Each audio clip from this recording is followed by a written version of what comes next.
할렐루야. 주님께서 부활하셨습니다. 다시 사신 주님의 은총이, 무덤을 빈 무덤으로 만드셨던 주님의 은총이 우리 가운데 함께 하시기를 바랍니다. 이 시간 한번 저를 따라서 해보시겠습니까? 가만히 한번 눈을 감아 주실래요? 왼손을 한번 가슴에 얹어 주시죠.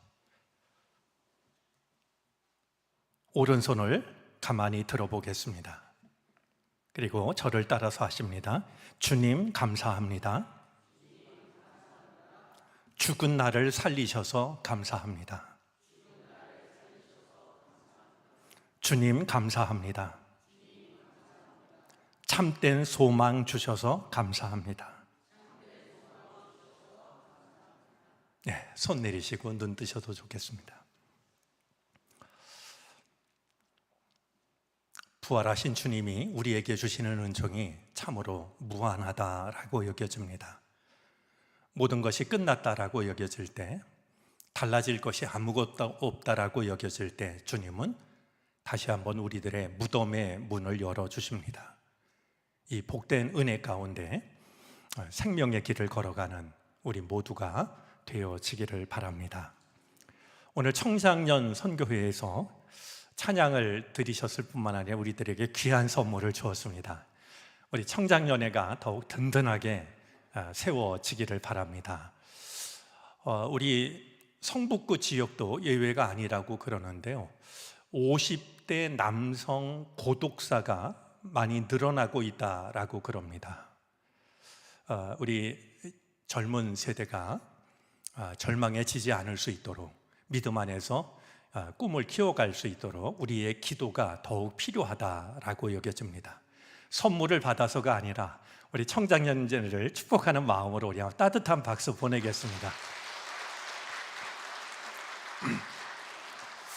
네, 그동안에는 저희가 이렇게 특세를 하면 출석을 체크했고 개근한 분에게 선물을 드리곤 했는데 좀 그것이 어떨까 이런 조심스러운 마음이 들었습니다. 그래서 출석을 체크하는 대신에 자유롭게 참석했고 최소한의 선물을 교회에서 준비했는데요, 특별히 이 펜을 사용할 때마다 좋은 글을 쓰셨으면 좋겠고요, 또 여러분들이 뭔가를 사인하면 좋은 결과가 이어지게 되기를 바랍니다.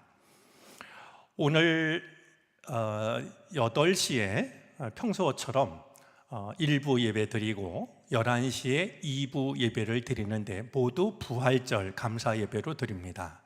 그리고 오후 2시에 정릉교회 창립 70주년 감사 예배, 그리고 은퇴하시는 장로님 우리 감사 예배, 취임하시는 장로님 감사 예배, 새로 임원으로 이제 선택받은 분들 임직 감사 예배 이렇게 함께 드리게 됩니다.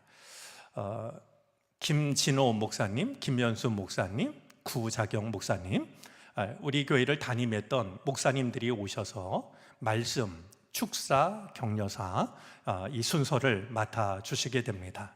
우리 교회로서는 참 뜻깊은 그 시간이 아닐 수가 없는데요, 우리 모두 사모하는 마음으로 이 기쁨을 나눌 수 있게 되기를 바랍니다. 아울러 70주년을 맞으면서 우리가 계획했던 12개의 돌, 우리가 세상을 향하여서, 특별히 다음 세대를 향하여서 징검다리를 놓자라는 마음으로 12개의 돌이라고 하는 기념 사업을 하게 되는데, 어떤 일을 우리가 하게 될지 오늘 선포하는 시간도 있습니다. 우리를 통해서 하나님의 구원의 계획이 세상으로 이어져 갈 수 있게 되기를 바랍니다. 우리가 그동안 다니엘서 말씀을 생각해 왔습니다. 여러분, 다니엘서 말씀을 그동안 우리가 생각하면서 가장 인상적인 장면은 어떤 것이었는지 모르겠습니다. 세 친구가 풀무불에 들어간 일도 참 인상적인 장면이었을 것 같고요, 다니엘이 꿈을 해몽하고 있는 모습도, 또 왕의 식탁이 아니라 하나님의 식탁 앞에 앉는 모습도 참 소중하게 여겨졌습니다. 큰 나무가 베어지는 환상도 우리에게 적지 않은 생각을 안겨주었고요. 또 사자굴에 던져진 다니엘도 잊을 수가 없을 것 같습니다.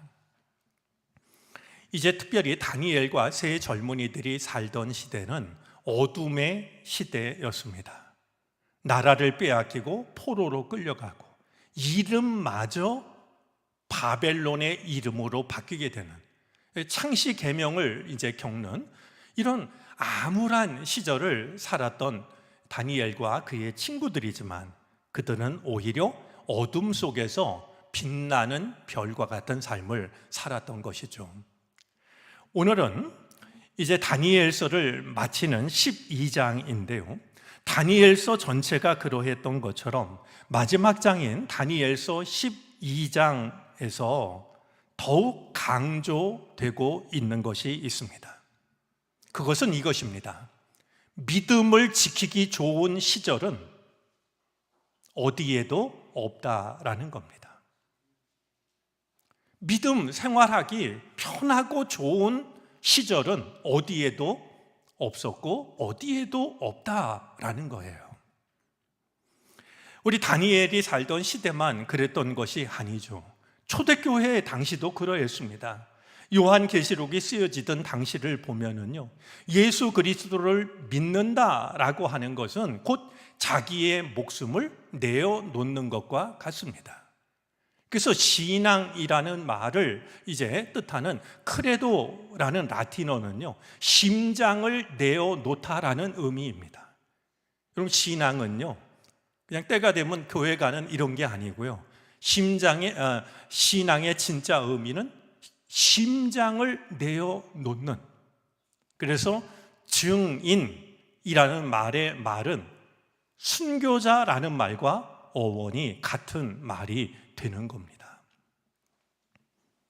우리나라의 복음이 처음 전래됐을 때에도 완고한 지역에서는 교회에 나간다라고 하는 것이 많은 핍박을 이겨내야만 가능했던 일이기도 합니다. 오늘은 어떠할까요? 오늘은 핍박이 없으니 신앙생활하기 참 좋은 시절일까요? 저는 그렇게 생각하지 않습니다. 교묘하게 어쩌면 핍박을 받는 그 시대보다도 더 신앙을 지키기 어려운 가치관들이 횡행을 합니다. 더 많은 소유를 원하고 편리함을 추구하고 또한 철저하게 자기 중심적인 삶을 살아가는, 그리고 타락한 문화들, 이 모든 것들을 생각하면 오히려 핍박을 받던 시절보다 더 어려운 시절을 우리가 살아가고 있다라는 생각을 떨칠 수가 없게 됩니다. 자, 오늘 1절 말씀을 보면은요, 나라가 생긴 뒤로 그때까지 없었던 어려운 때가 올 것이다 라는 말씀으로 시작이 됩니다. 이제 세상 끝날에 대한 예언이 이어지고 있는데요, 그날이 오면 나라가 세워진 뒤에 그렇게까지 어려운 적이 없었던 때가 올 것이다 라는 것이죠. 과연 이 때는 언제일까요? 우리 다니엘서에 의하면 떠오르는 것이 있습니다. 우리가 이번 특세 기간에 읽지 않았습니다만 다니엘서 8장에 보면은요, 다니엘이 본 환상 중에 신기한 환상이 이제 나옵니다. 4마리 짐승 환상인데요, 2뿔을 가진 순양이 있고 1뿔을 가진 순염소가 등장을 합니다. 근데 이 순염소가 말이죠, 자기의 발이 땅에 닿지도 않을 만큼 빨리 달려와가지고 순염소가 순양을 집어던지고 짓밟게 됩니다. 순염소가 강해집니다. 그때 순염소가 가지고 있었던 큰 뿔이 부러지고 그 자리에 4뿔이 돋아납니다. 이 4뿔 가운데서 다른 뿔 하나가 작게 돋아나기 시작을 하는데요, 이 뿔이 크게 자라납니다. 이렇게 자라난 뿔이 하늘 군대를 주관하시는 분만큼 강해진다 싶더니 하나님께 드리는 예배마저 없애고 성전도 파괴합니다. 그런데도 이 뿌리 하는 일은 일마다 형통하고 진리는 땅에 떨어지고 맙니다. 이 환상이 도대체 뭘까 싶은데요, 가브리엘 천사가 나타나서 이 환상의 뜻을 일러줍니다.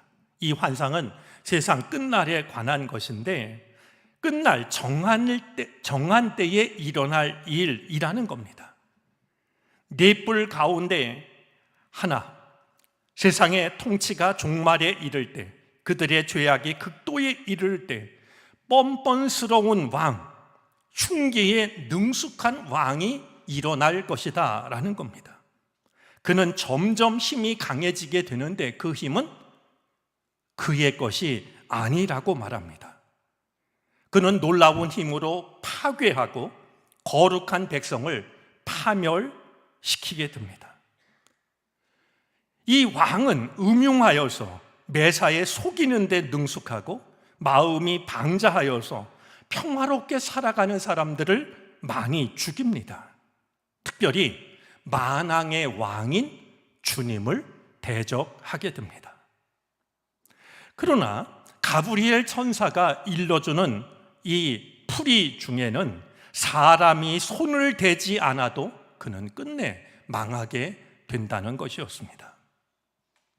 여러분, 많은 사람들은 지금 이 다니엘서 8장에서 말하고 있는 이 짐승이 도대체 누굴까? 그리고 가브리엘 천사가 설명했던 이 자가 누구일까 관심을 가졌습니다. 그러던 중에 분명하게 떠오른 사람이 있었습니다. 안티오쿠스 에피파네스가 바로 그 사람이었는데요. 여러분, 바사가 무너지고 헬라가 세상을 지배하게 됩니다. 헬라를 이끌던 알렉산더가 죽은 뒤에 헬라는 네 나라로 분리가 되는데요, 네 뿔로 나뉘어지는 겁니다. 근데 그 중에 하나가 바로 셀루쿠스입니다. 셀루쿠스 왕조를 이끌었던 사람 중에 하나가 안티오쿠스 4세입니다. 그는 하나님을 믿는 유대인들의 신앙을 말살하려고 했습니다. 성전을 다 훼손했고요, 예배를 금지시켰습니다. 뿐만 아니라 하나님을 예배하던 성전에서 돼지 피로 이방 신에게 제사를 드립니다. 그리고 그 돼지 피를, 유대인들은 부정하다라고 생각했던 돼지 피를 유대인들로 하여금 마시게 합니다. 그것도 모자라서 자신의 이름을 에피파네스라고 부르도록 명하죠. 에피파네스라는 말은 신의 현현이라는 뜻입니다. 내가 곧 신이라고 말이죠. 결국 마카비 형제들이 일어나서 그를 무너뜨리게 되는데요, 이제 유대인들은 이 성경 말씀을 읽으면서 바로 안티오쿠스, 그가 다니엘서에 기록된 이 짐승, 특별히 도단한 뿔 하나가 아니었을까 생각을 했습니다.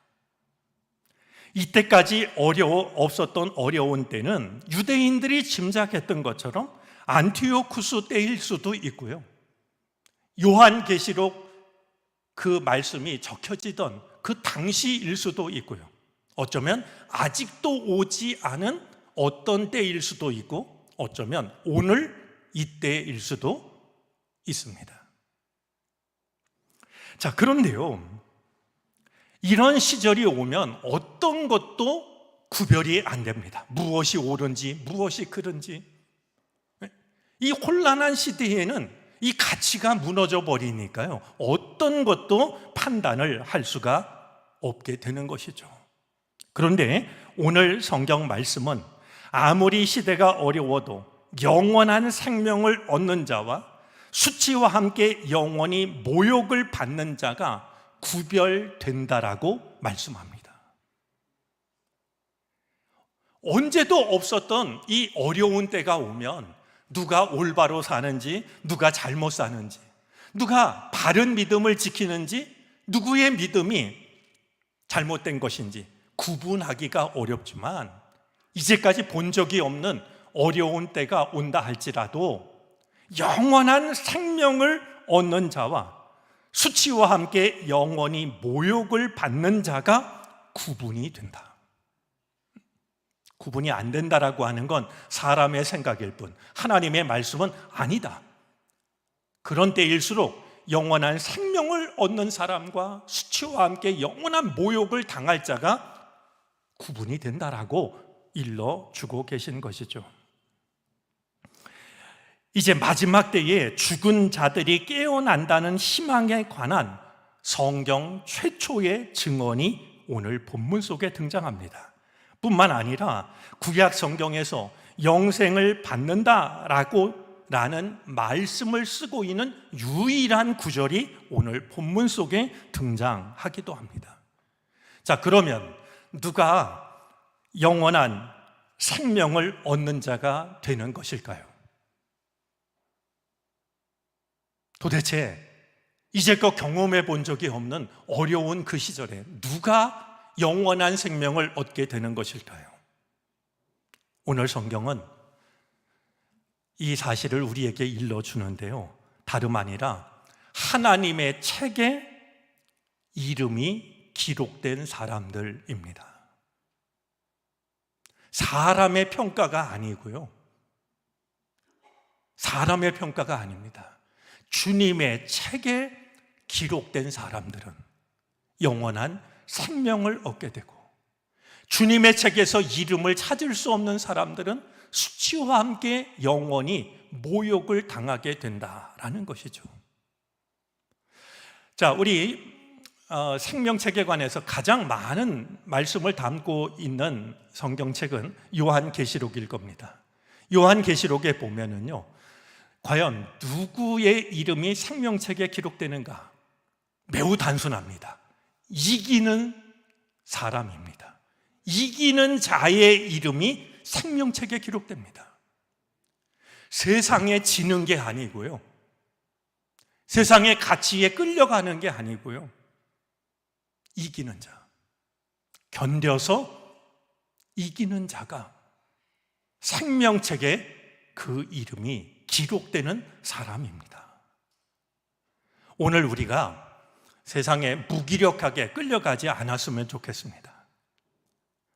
너무 어처구니 없이 세상에 지는 일이 없게 되기를 바랍니다. 세상을 믿음으로 이기는 자들이 되어서 주님의 생명책에 우리의 이름이 기록될 수 있었으면 좋겠습니다.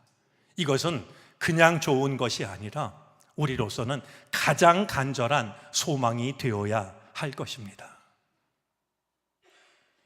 자, 또 한 가지, 시대가 어려울수록, 시대가 어두울수록 우리가 기억해야 될 소중한 은혜가 있음을 오늘 성경은 말씀합니다. 밑줄을 긋고 마음에 기억하셔도 참 좋겠다 싶은 말씀인데요, 다름 아니라 3절 말씀입니다.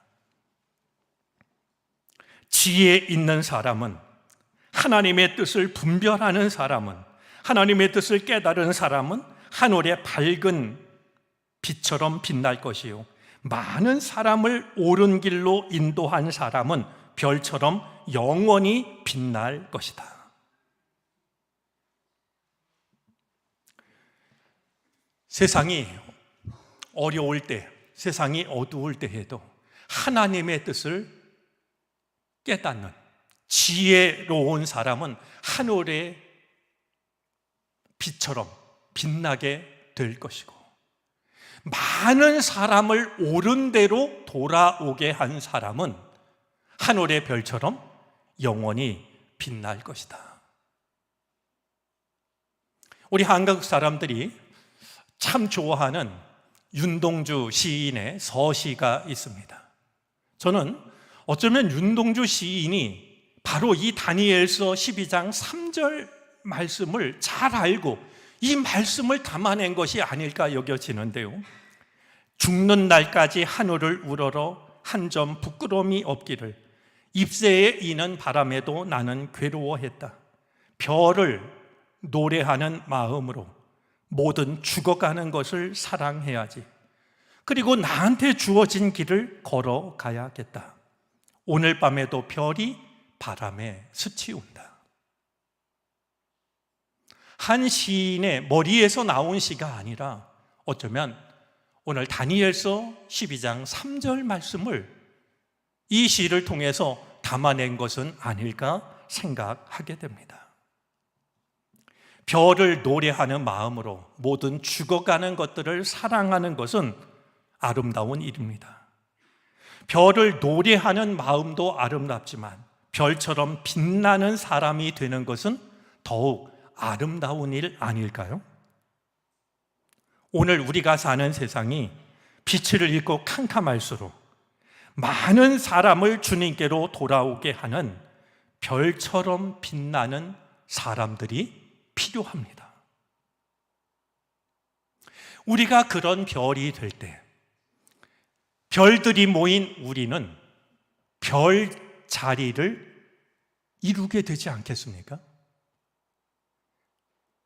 고대로부터 지금까지 모든 별자리에는 아름다운 이야기가 담겨져 있습니다.